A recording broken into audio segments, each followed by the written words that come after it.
Hi, good morning, everybody. Welcome to What's New for 2022 at Farmable. My name is Kaye and I'm the Chief Commercial Officer here. I work directly with both the UK and the South African markets. My co-host this morning is Russell Davison. Good day, everyone. Yep, thanks, Kaye. I work mainly with the Australian and New Zealand markets here at Farmable. Great. So Russell and I are going to take you through where we started at Farmable and walk through an update of what we've delivered on in 2021.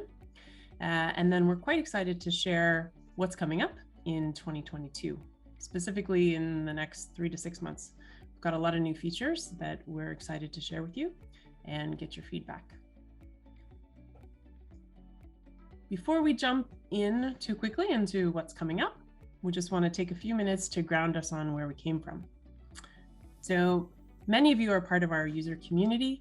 Farmable is an ag tech startup. We grew out of Norway's largest fruit farm and really have an ambition to become a global platform for horticulture growers, focusing on accessible technology that is extremely easy to use. We started 3 years ago with this idea, and for the past 2 years, we've had a product on both iOS and Android platforms. We started with the mobile application, and recently we launched a compatible web platform as well. So now you can move seamlessly between both the mobile app and our web portal.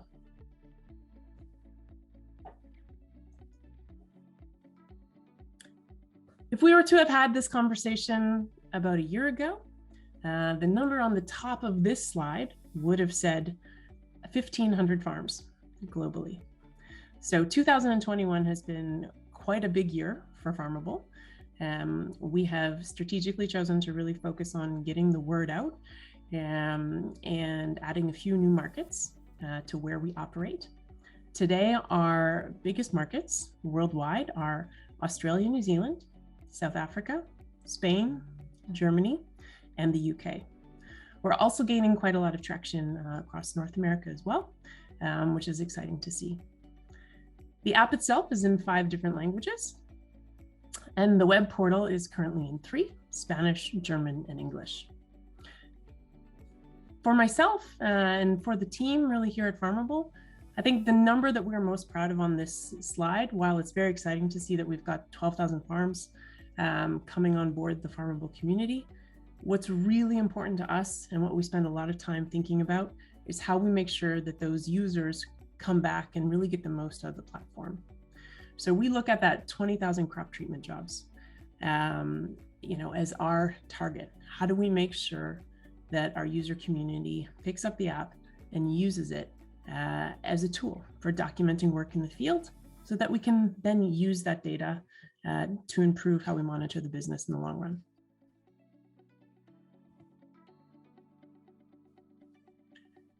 Okay, I'd like to walk through the 4 ways, the real use cases that growers around the world are using Farmable today. First and foremost, we offer a feeling of total control to the farm manager. That sense of having planned all your work and that when you start your day, you can open one platform, one application, and see what do I need to achieve today? What is my team responsible for?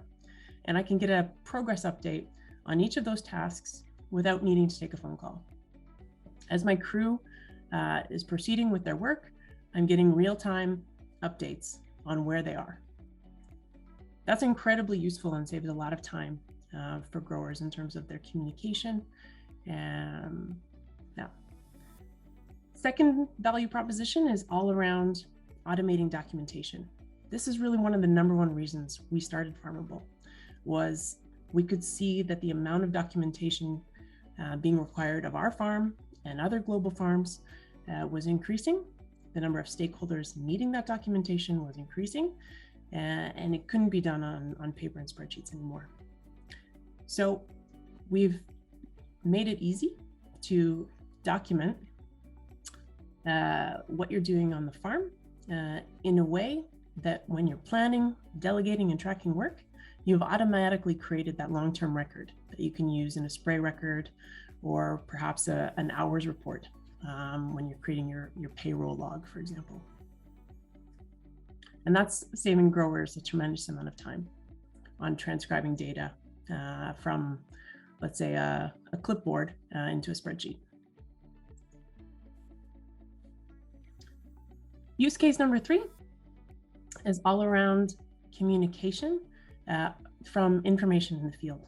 Whether you're out scouting, you're seeing pests and disease on your crops, and you need to easily and accurately communicate that problem to another team member. Maybe it's a member of your farming team, or maybe it's a contractor or a consultant that you need to get some advice from. With our notes feature, you can easily grab images, GPS locations, and share that information seamlessly.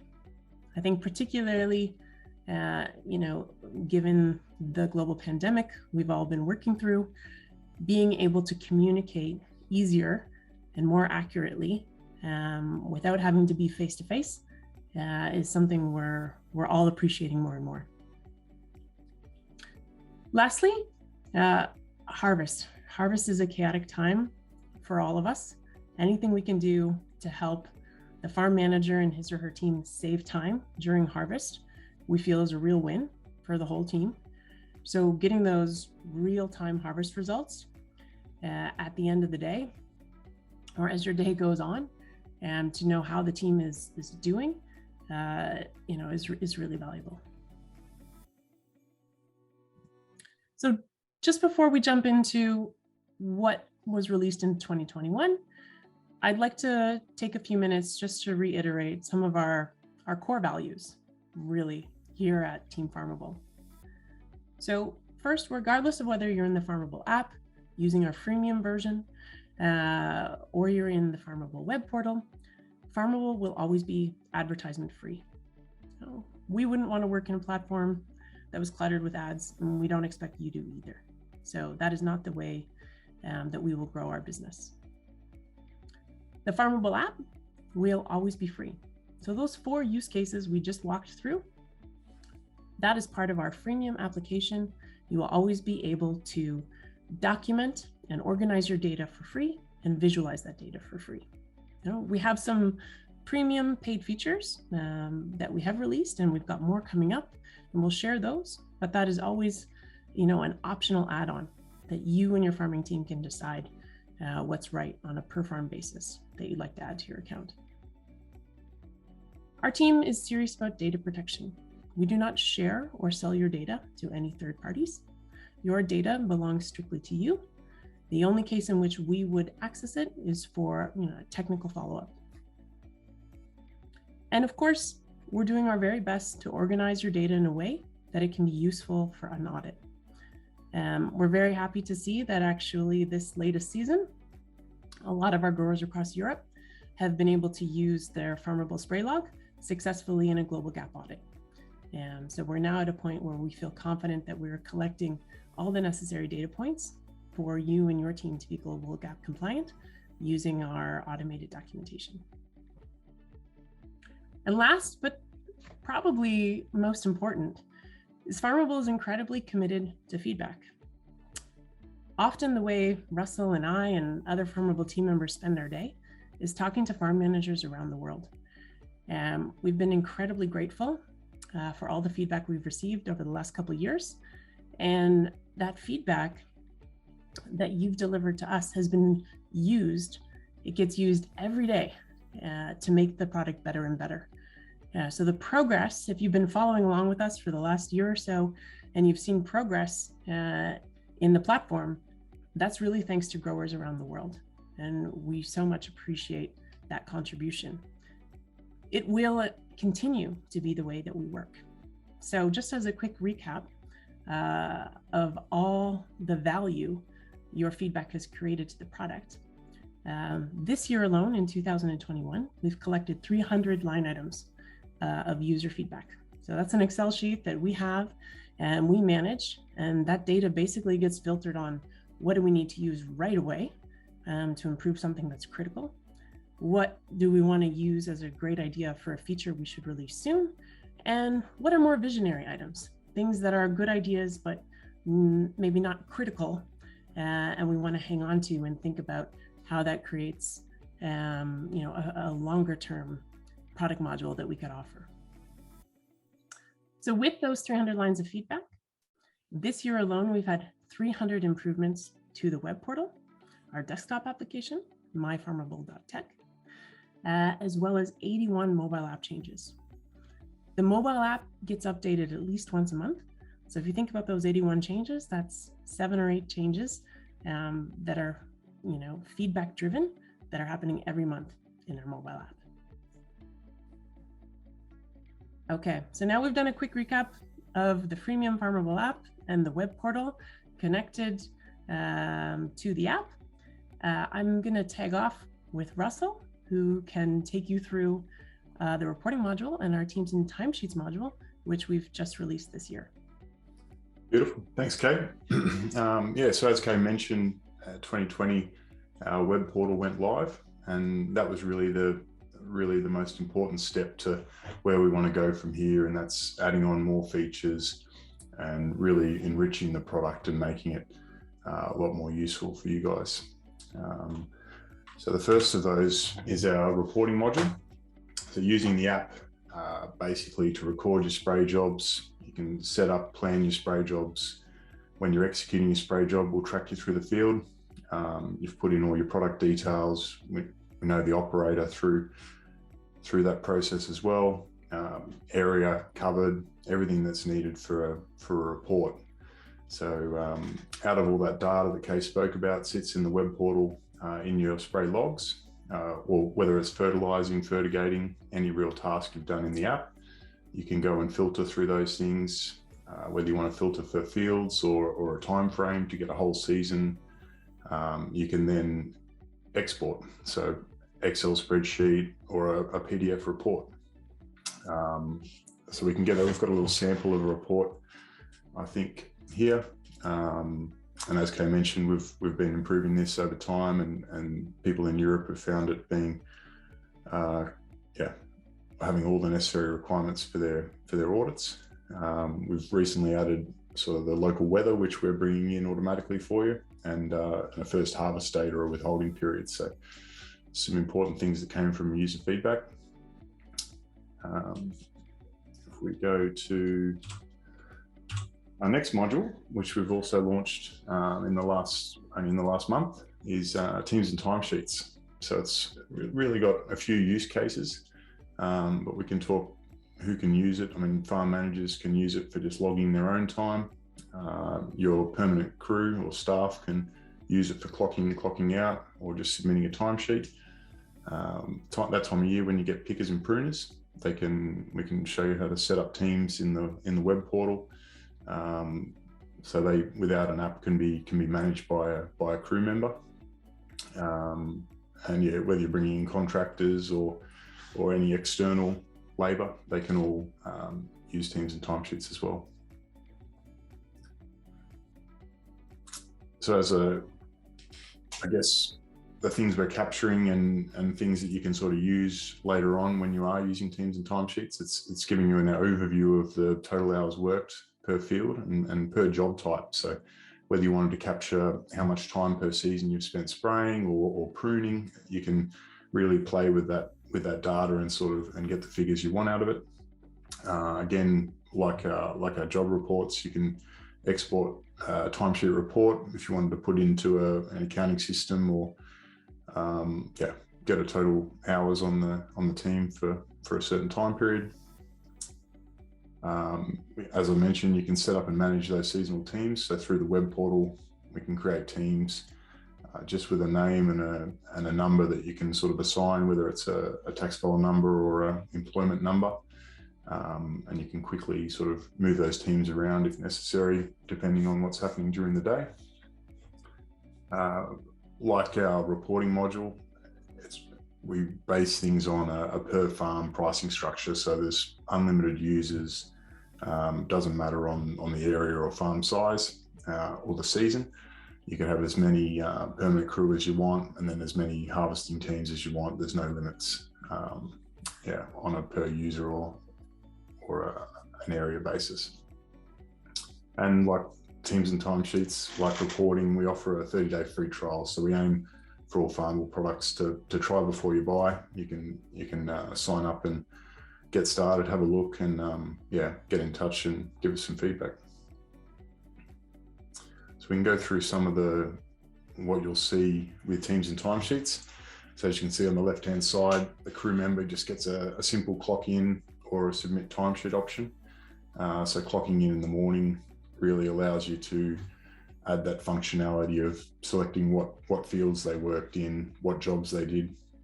If they've done farmable jobs that have been tracked and logged, then they'll automatically appear. So it'll really just be a click the box. This is the time where I've spent it, and submit. So it'll allow you to capture those jobs and those hours, not only by the job type, but actually in the individual fields. So to really help with getting that profitability in the end. Or there's always an option just to submit a timesheet. So at the end of the day, if you just wanted them to submit a start time, finish time, and finish. So it's really flexible for how you sort of set up your farm, basically. And so in the web portal, you'll also get this view, as I spoke about, creating those teams. It's really simple, just having a team lead as being a crew member that has the app. They're a crew role or a manager role on the Farmable app. And then those seasonal workers can just be added simply in the web portal. They don't need a smartphone or anything like that. So it's a really simple way just to get high turnover staff or very temporary staff to be on the books, and to get them into those logs so you can work with it however you want.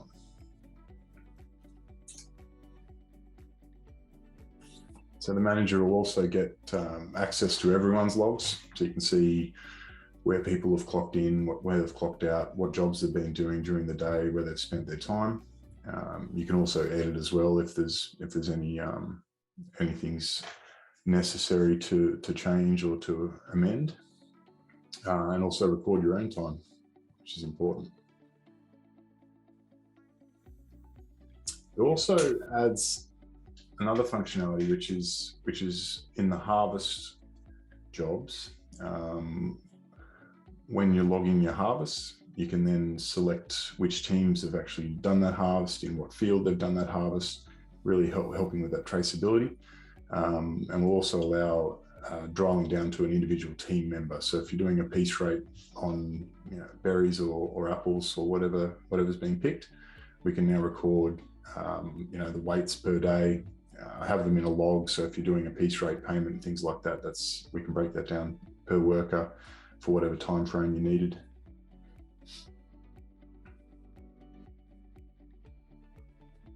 And then, as I mentioned, it'll all be in the log in the web portal, so you can have a fiddle in there, use any of the filters you wanted to dial down on whether it's teams, individual workers, permanent staff, get their weekly hours, monthly hours.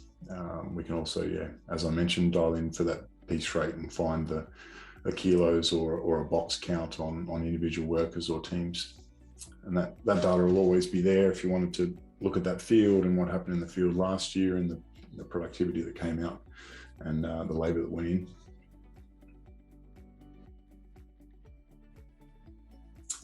So what's coming? 2022, we've launched a reporting module, teams and timesheets. Towards the end of this year, early January, we'll also have safe spraying, and then a bit later in January we'll have a sales management module which ties in with profitability. I might chat about safe spraying and then throw back over to Kaye. So really tying in with how we allow jobs to be created, delegated to crew members, and then applied, tracked through the fields. We can take a step back and use our product details and tie in some safety features. So when you enter the product details in the web portal, including things like a withholding period, re-entry period, things like that, or amount of times that a product can be used in a given time or a given season. You can see down the bottom here, we can have a little prompt, not a blocker, but a prompt. So if we've used this product, we can have a little warning there, the amount of times per season, the total amount of product per season, which will be when you're planning a job, and when you're going to actually carry out the job, we'll have some pre-start checklists. So we can see here, has the operator read the label? Are they wearing the appropriate PPE before they can actually start the job? So it's just with that health and safety aspect, it'll look after that, and just a little pop-up of reminding them about wearing PPE before they start the job. It'll also bring up a lot more detail in the field. So when you open the app, looking at the main map screen, you'll see a little poison icon there, or a treatment icon showing that that field had been sprayed. So John's spraying in field 3. Anyone on the farm can see that John's spraying there, and they can also see that field 1 there has a chemical applied to it. And if you clicked on the icon, you'll come to the screen on the right-hand side, which will give you a re-entry period, or use protective equipment until such and such date. And then it'll give you an earliest harvest date too. So if you're thinking you're planning a harvest, it'll give you a warning that this is still under withholding. You've got 7 days until harvest is permitted. So that's a really exciting little module, safe spraying, which should be available early in the new year. So we'll keep you posted. And then we talk about sales management, Kaye. Yeah, thanks, Russell. I think a lot of people are really looking forward to that safe spraying module. It's going to really come in handy, particularly for those of us who maybe aren't on the farm every day, but are coming in and just want to make sure that we're in the right place and there's no hazards. It's going to be a great way to easily communicate that with our advisors and contractors. Absolutely, yeah. An advisor attached to the app will be able to come on farm and just see that, okay, this field's been sprayed, and know where to go, and any farm visitors. Yeah, exactly. Okay, so just before I launch into what we're planning to do with sales management, I want to talk about why we built sales management and why we've prioritized it, because we've got lots of modules that we will continue to build, and we've had lots of great ideas shared with us. One of the reasons we prioritized sales management, where we can capture revenue down to the field level, is really all about how do we easily allow a farm to calculate profitability per field. We've experienced this on our own farm, where we just don't have the oversight on profitability per field or per block that we'd like to have. So one of our missions when building Farmable was to make sure that we easily collect cost information and revenue information, and can pull that all together so that we create really a profitability map of the farm. So if we come to a critical point in the season where we have to allocate resources, under some constraints, we actually know where to put those resources. And so just to reiterate, when we think about collecting costs in Farmable, the reason you've got your export reporting module is all about collecting costs on the product level. And so each one of those jobs, you're tracking how much product is used with that job. You can now put in a cost for those jobs. So we're making it easy that you can summarize your input costs per field. And then the same when we come to teams and timesheets, we prioritize that so that we could create an easy way to have a high level overview on what the labor cost is for the farm. And then that data is, of course, always broken down by field. This is quite important to the way we've built up Farmable, that data comes back to a field level so that we're always driving towards profitability per field. So, of course, the missing part of the equation right now is revenue. We've got two of the bigger cost buckets populated when we look at inputs and labor costs, but we have to capture revenue. And that's really where the sales management module comes in. We expect to release this module in Q1 2022. And it really links back to harvest. When you create a harvest record in Farmable, you actually create a unique batch ID. And that batch ID is generated on a specific day with a specific variety in a specific field. And essentially, we will allow you to allocate these batches to customers at the time that the produce is purchased. So you can see along the top right-hand side here, those green numbers, for any, you can choose field, category, variety. You can see the total volume harvested, how much is still in storage, and how much is still sold. And then you get a sense down the right-hand side there, you see the 100%, 75% numbers there. That's how much of any given batch that was harvested has actually been sold. And the whole idea here is to give you a user-friendly visualization tool with the charts and the graphs, so you can see which customers, are creating the most revenue for you. Of course, like volume over year. And up in the top left-hand side there, you can see that you can filter on category and variety. So you can get a sense of how that's changing and driving your revenue figures over time. So that takes us one step forward, of course, to profitability per field. So on the back of having costs covered and the sales management platform, we will populate a profitability picture for you.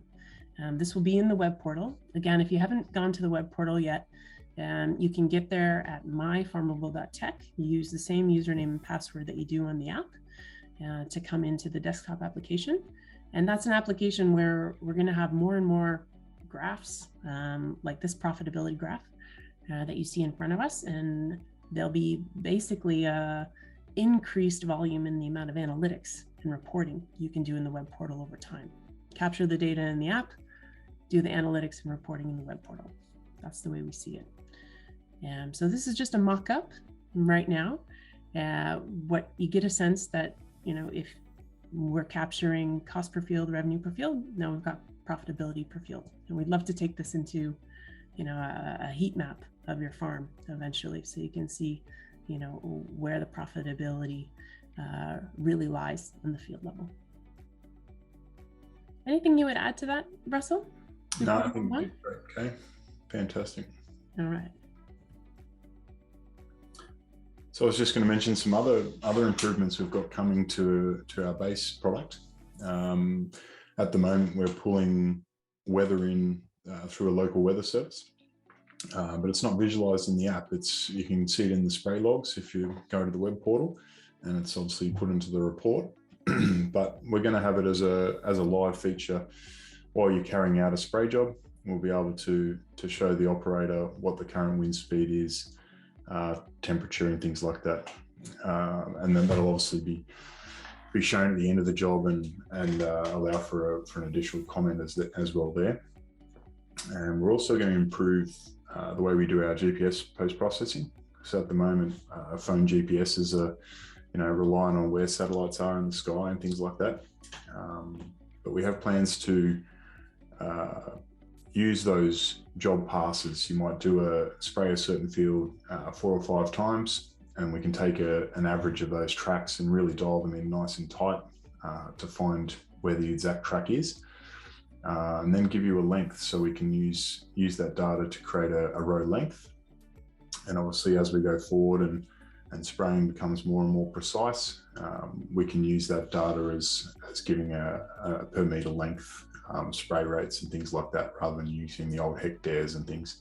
When you think about headlands and pump sheds, the per hectare rate's never perfect, so we can start getting tighter, and that can also be used for any other type of job too, whether it's pruning or things like that. We can really get a per meter productivity on a pruning team, and other bits and pieces. So that's really exciting. I think that'll improve the way the app tracks jobs. And tying with that also, if we go to the next slide, we can see we'll be able to really improve the job, time tracking a job. So if we started a job at the shed, for example, we might spend 10 or 15 minutes filling up or driving to the field needed to be treated. but we'll capture that time where you actually enter that field boundary, so we can use the GPS coordinate to start a time of when that field was began to be sprayed. And if you can see there, they're a bit hard to see, but those little white dots, this is every 15 minutes we're pulling in that weather data. So you'd be able to hover your mouse, a bit like Kaye's done there, over the top of those dots, and see if there's any really radical changes during the job. If you didn't get a result on the top side of that field, for example, you could hover your mouse over and see that the wind picked up from 3 meters a second to 8 meters a second. That could explain that result. So really exciting that'll be populated automatically. And then as we go forward and we look at some local weather station integrations, if you've got a smart weather station on farm, we should be able to use an API and bring that data in and things, and use that in exchanges than the local service. So it'll be even more accurate. So I guess the most important thing is just to get started with the app, record all those day-to-day tasks, because once you're starting to build up that database for yourself, you can then tack on some more exciting stuff. So the app will always be free to use, to get your logs in the web portal, to have a look at what's going on in the farm day to day. We can add the export report to really use those treatment logs for whatever you need, and teams and timesheets to work out your labor and your pay rates and things. And then we can really start adding the exciting things, whether it's soil sensors or satellite imagery. All those tracks you're doing through the jobs, they're all staying in the app. So if we're looking at robots in the future, you've got the GPS tracks laid down, ready to tell it where to go. So it's really setting you up for the future. Okay, I'm sure I've missed something. No, I've done a great job. I'm just gonna kind of wrap up with a few summary comments, and then we can close up for today. So this is, as the slide says, this is a journey, and we're 3 years in, and we're starting to come up the curve. We really started Farmable with the ambition to make an accessible platform that was exclusively for fruit and nut growers.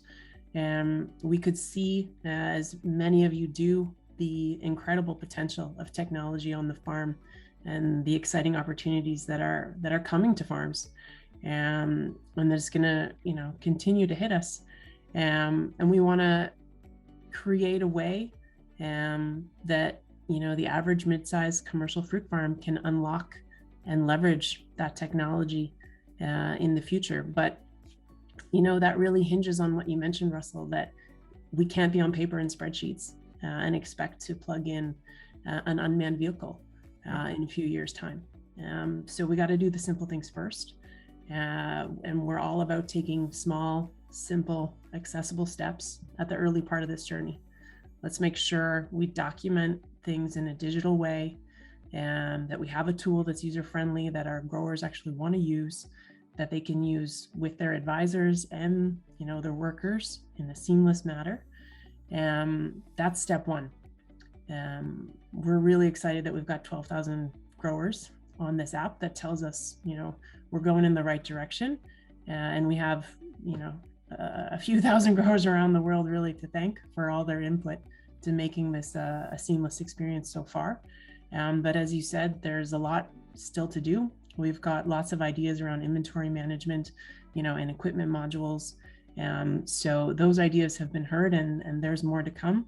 We're just trying to prioritize that we get the farm, data collected that's most critical first, and get you to that profitability per field as soon as we can.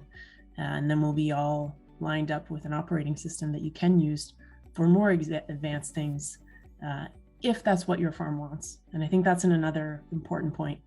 There's going to be lots of farms out there who use the freemium version for basic data collection, and that's great.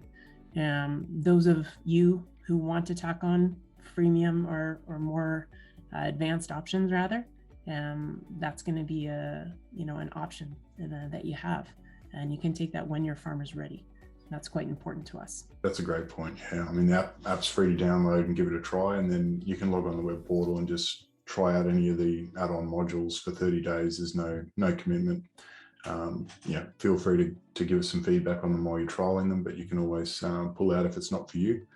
but we hope to have more and more options there that will suit you and help you sort of improve the profitability in the end. Yeah, thanks. So let me just close with one kind of final vision on what we have for Farmable. It's these small, easy steps to get started with, to make sure we can unlock the potential of future technology. But the last pain point, that we want to address with what we're building at Farmable is that we don't end up with data in isolated systems. So in talking to growers around the world, one of the number one things we hear is, I've got 10 different platforms, 10 different apps that I got to log into to get my weather station data, my satellite data, my sensor data, and it's not hanging together. And we want to be that platform where, you can integrate all those discrete data streams and start creating decisions in one platform, not in 10 separate ones. So the way we have built the Farmable platform is in a very open approach. And we're having lots of partnership discussions already, and that's going to continue to grow so that you and your farm will have the opportunity to integrate that data in the future. And if you choose, have it sit in Farmable. So hopefully we can make better decisions in the future. Absolutely. So with that, I would like to say thank you for your time and your attention. My contact information and Russell's contact information is here. We really encourage you to reach out. We're both available on WhatsApp. Our email address is there, and we'd love to hear from you. Yeah, absolutely, Kaye. And if you're interested in a demo of any of the stuff we've sort of gone over quickly here today, always happy to get up and do a bit of a video call and show you through the product, and you can learn a bit more about us too. Wonderful. Thanks, everyone. Enjoy the day. Thanks.